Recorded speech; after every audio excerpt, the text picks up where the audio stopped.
What the heck is up, you guys? It's your boy Ace, aka Animated Heroes here, back with another action figure review. Today we're going to be taking a look at the My Hero Academia Endeavor. And this is from McFarlane Toys, if you can't already tell.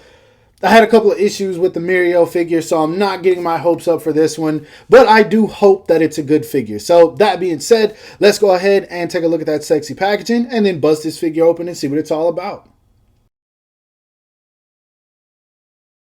Now for the sexy packaging, it's the same thing we always see with them. You got McFarlane Toys up there, ages 12 and up, My Hero Academia, window packaging where you can see the figure. It does look pretty good. You've got an image of him right here, Endeavoror on the side. Here's the barcode and everything for you guys that want that. Pause it right now if you need it. It says My Hero Funimation on this side.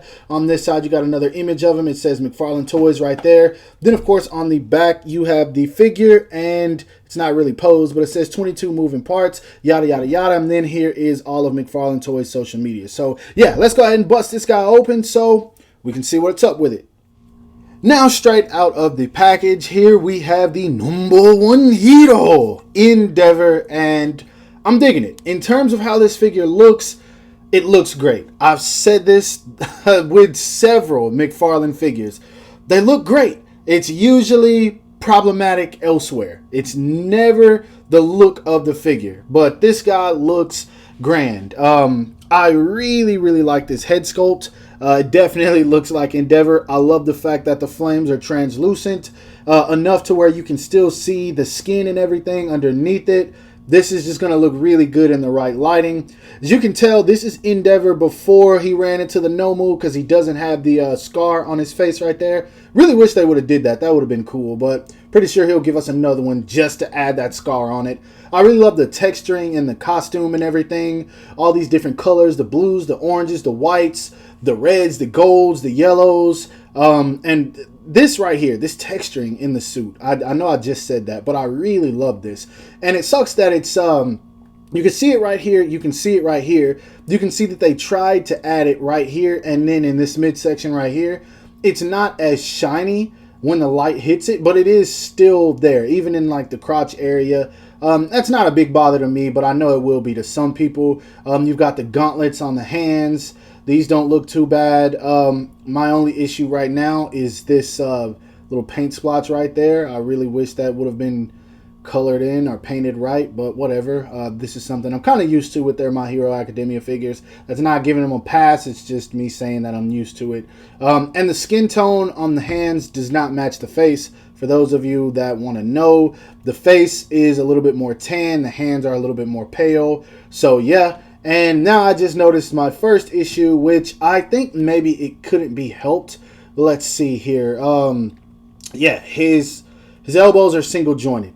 That's about as much as you can bring those in. And that's not, we're not in the articulation department just yet, but it is something that I noticed and I wanted to share. Now, in terms of his hair, I really love what they did with the hair. Kind of interesting. He has a hole in his back. I wasn't expecting that, but I think I know what it's for. But yeah, overall, all the way down to the boots, man, this thing looks really good. Now, speaking of the boots, before I put him back and show how tall he stands, these pieces right here between the whatever this is called, the calf, I guess, and the foot, this little joint sucks, man. You really got to rotate this around quite a bit in order to get him to stand up properly. And it can be a pain straight out of the packaging. You got to rotate that quite a bit. It took me a few minutes to get him to stand up. So yeah, I wanted to throw that out there. But anyway, let's go ahead and put him back and get his height. Now for the height of Endeavor to the top of his head, as you can see, he's pushing about 7.5 inches. Almost 8 inches to the top of that one flame in the middle of his forehead. So a pretty tall figure, which makes sense. Endeavor is quite the tall character. So I think they did a great job with this, especially keeping it in the 7-inch scale. And of course, I will be doing some size comparisons a little bit later on in the video. Moving on to the articulation. He doesn't really look up much. That's about all you get. But with the way that the eyes are painted on there, and they actually did a good job on those, by the way, it does kind of look like he's looking up when you tilt his head up. So that's a good thing. His chin only goes down that much because the flames are touching the chest and you don't want to burn that. So that makes sense. He does get really good tilt and turn. I enjoy that.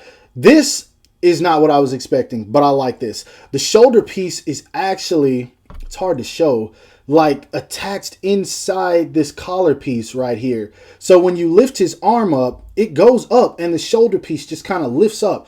That I feel like is a great decision design wise. I feel like they did a good job with that. In terms of bringing his arms forward, they're a little loose, but it's not like problematic loose.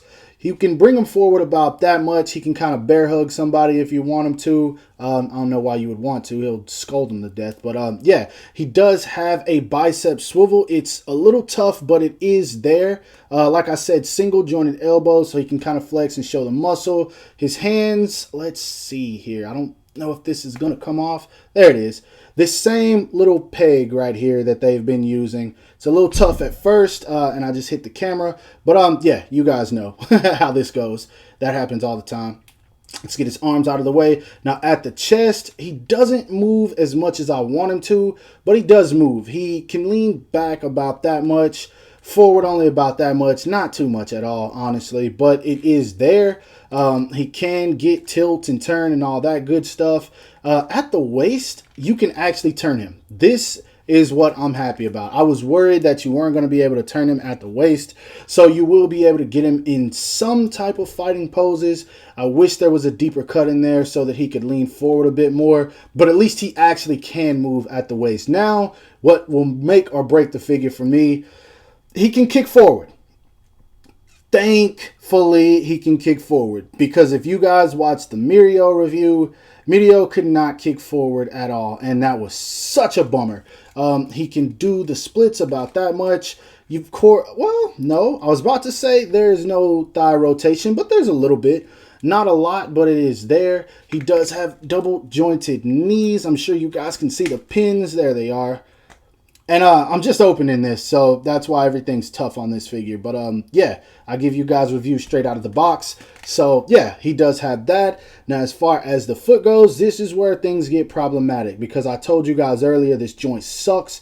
The foot goes down about that much, up about that much. Now, to rotate it, what you have to do is, I don't even know if this is showing on camera, this little piece right here where the joint connects, you have to rotate the foot around until the side of the foot is, I know this is getting explained horribly, but until the side of the foot is lined up with this part right here where it connects, and then that's how you're going to get your ankle rocker. And then it sucks because what you're going to have to do is line it back up if you want to stand him up straight. So that is a pain, but it does have ankle rocker, really good ankle rocker, and then he does have a toe hinge as well. So articulation wise, better than Mirio. I'll give him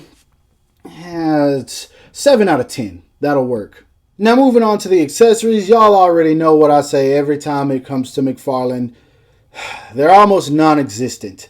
He comes with one fist hand straight out of the package, and of course his trigger hand. For whatever reason, they always give us this. I don't know. I'm just going to stop questioning it at this point. Now, what's interesting is he does come with an extra fire piece that you attach to the back, and that's why I said he had that hole in the back. I don't know. Okay. I don't know why it didn't just come on the figure in general, but yeah, you just plug that onto the back, and then it gives him more fire for whatever reason.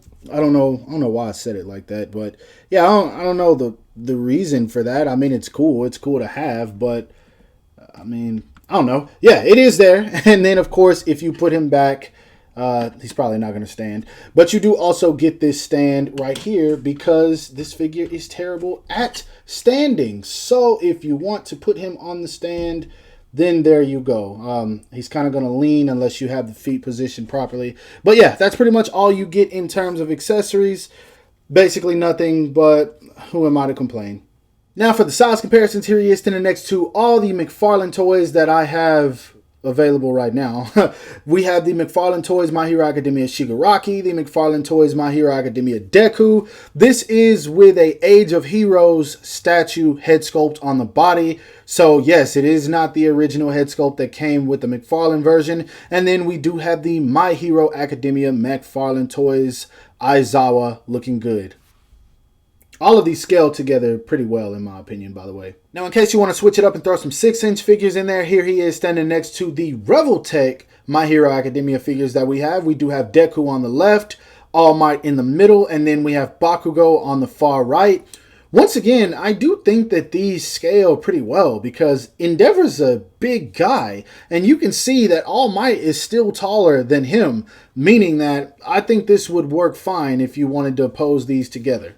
Next up, here he is standing next to some of the Figma My Hero Academia figures. We do have the Figma Kirishima, the Figma Deku, and the Figma Ochako. And I know some of you guys probably want to see Figma Todoroki. Unfortunately, I sold one and then my extra one broke. So yes, I'm a little bit pressed about that. And lastly, for some extras, here he is standing next to the Marvel Legends PS4 Gamerverse Spider-Man, the DC Collectibles Greg Capullo Batman, and a figure that I just reviewed, the McFarlane Toys My Hero Academia Le Million. Go check that review out if you haven't already. So keeping it a buck with you guys, this figure's okay. It's not great, but it definitely serves as a placeholder if you're someone who collects all the Revoltechs like I do, and you're waiting on the Revoltech Endeavor to get announced. This is one you could easily throw in your collection and it will suffice until you get the import version. Or if you don't want the the import version, if I can speak. If you don't want the import version and you just want an Endeavoror to throw in your collection as a background character or just one to throw on the shelf, it's $19, so you really can't go wrong with it. The sculpt on it is good. Articulation is decent. Of course, he doesn't come with any accessories, but he looks good enough to where you can throw him in with import figures and it'll look nice. So this is one I can say that I don't regret picking up. I do like it. I don't love it. But, yeah, I mean, it's just a figure, you know what I'm saying? I don't know any other way to put it. But overall, that is my review. I hope that you guys enjoyed it. If so, don't forget to give it a thumbs up. That always helps me out. Subscribe to my channel if you haven't already, and make sure to hit that bell icon to be notified whenever I upload new content. And lastly, follow me on everything you see listed in the description below to keep up with my activity outside of YouTube. Hope you guys have a great rest of your day. Stay safe wherever you are, and bye.